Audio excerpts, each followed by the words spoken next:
அரசியலுக்கு வந்ததிலிருந்தே நம்மளை பற்றி நிறைய சில வதந்திகள், அந்த டீம் இந்த டீம் அப்படிலாம் சொல்லிக்கிட்டு இருக்காங்க இல்லையா. ஆனால் இவர் எந்த டீமும் கிடையாது, மக்களுடைய டீம்,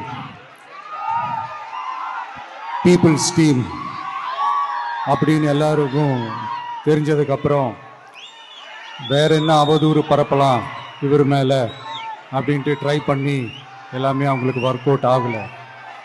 ஸோ கடைசியில் என்னதான் இந்த விஜயை பண்ணலாம் அப்படின்னு நினைக்கும் போது தான் இந்த கூட்டணி அந்த கூட்டணிலாம் சேர போகிறாரு அப்படின்ட்டு ஒரு பொய்யான ஒரு பிரச்சாரத்தை பண்ணிக்கிட்டு இருந்தாங்க. இந்த நியூஸ் எல்லாம் கேட்டு நீங்கள் கொஞ்சம் கன்ஃபியூஸ் ஆகிருப்பீங்க. அதனால் இங்கே மறுபடியும் ஓப்பனாக தெளிவாக ஒரு விஷயத்தை நான் சொல்கிறேன்.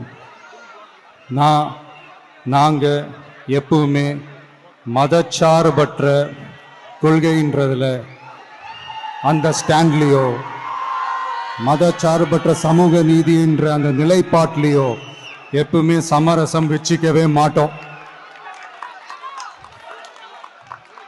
நம்மளுடைய தலைமையில தான் ஆட்சி அப்படின்றதுல எப்பவுமே உறுதியாக இருக்கிறோம். நம்மளுடைய முதல் மாநாட்டில் கூட நான் சொன்ன மாதிரி அரசியலில் யாருக்காகவும் எதுக்காகவும் எந்த விதமான ஒரு சமரசமும் நம்ம வச்சுக்க போகிறதே இல்லை, அந்த பேச்சுவார்த்தையே கிடையாது. சரிங்களா? அதனால் யார் என்ன அவதூறு பரப்புனாலும் தயவு செஞ்சு அதை நம்பாதீங்க.